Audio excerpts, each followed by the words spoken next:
one breast, two love, and living life victoriously. Chapter 4. Asking for prayer and letting Cancer know who is the boss. While lying in bed one early morning, being present with the chirping sound of birds, accepting that they had come to me to sing a song of victory, the birds left me smiling and feeling very grateful that God had used them this morning to sing a song of victory to me.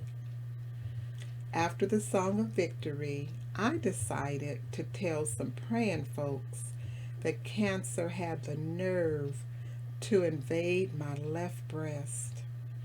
I was mentally prepared not only to share, but to ask for prayer and support during my experience with Cancer. Asking for prayer and support was a big one for me, being that I seldom asked others for prayer or support. I thought that because I had been trained as a spiritual practitioner, I knew what to do and had all the tools that were necessary to comfort myself, that I could hold my own hand. Well, common sense kicked in and reminded me that regardless of how much training, experience, and tools I thought I had as a licensed spiritual practitioner, I also deserved prayer and support from family and friends while going through a life-altering experience. I thought, Tina Maria, you are really good at praying and supporting others. Now it is your turn to receive prayer and support. So I picked up the telephone and allowed my fingers to exercise as they dialed every minister I knew and everybody I knew who believed in the power of prayer. I desired people praying for me who not only believed in the power of prayer, but expected, along with me, a cure from God. I was not interested in giving myself or allowing anyone else to throw me a pity party. I prayed and asked God not to allow anyone in my presence who was fearful of Cancer and or thought that I was going to die.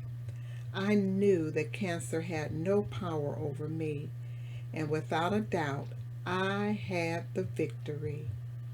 I could hear the voice of Reverend Dr. Eloise Oliver reminding me that God was the only power in my life.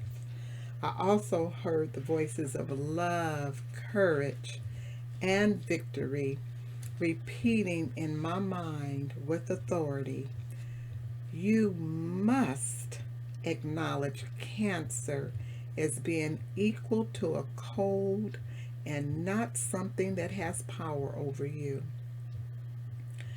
I held on to the voices of Reverend Dr. Eloise Oliver, love, courage, and victory as I declared with conviction that God was the only power in my life. I reminded myself that whenever I had a cold, I did not fear the cold. I attended to it with plenty of water, juice, soup, rest, and then eventually it went away.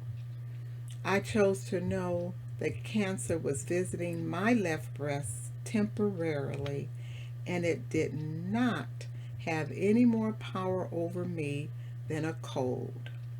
I vowed to address Cancer with God, chemotherapy, surgery, radiation, and tender loving care, knowing that the power of God and I had the victory.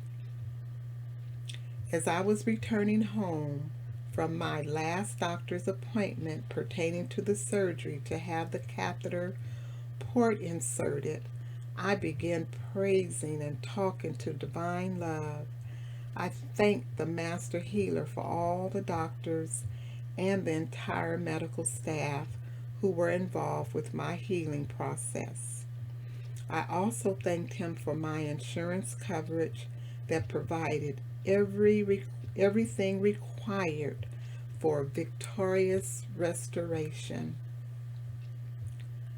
I drove up into my garage, got out of the car, and opened the door to the home of healing.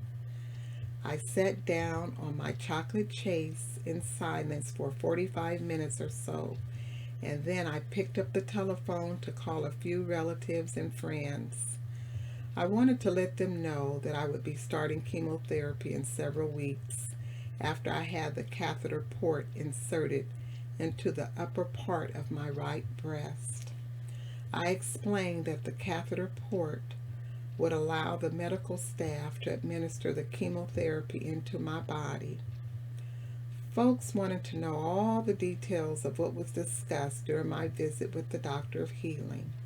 Knowing it was not for my highest good to keep repeating or embracing my medical diagnoses, I refused to repeat all the details to everyone.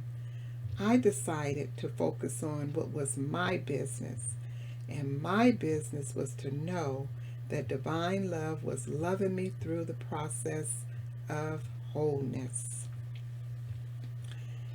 A state of courage and victory set in like crazy glue that could not be removed.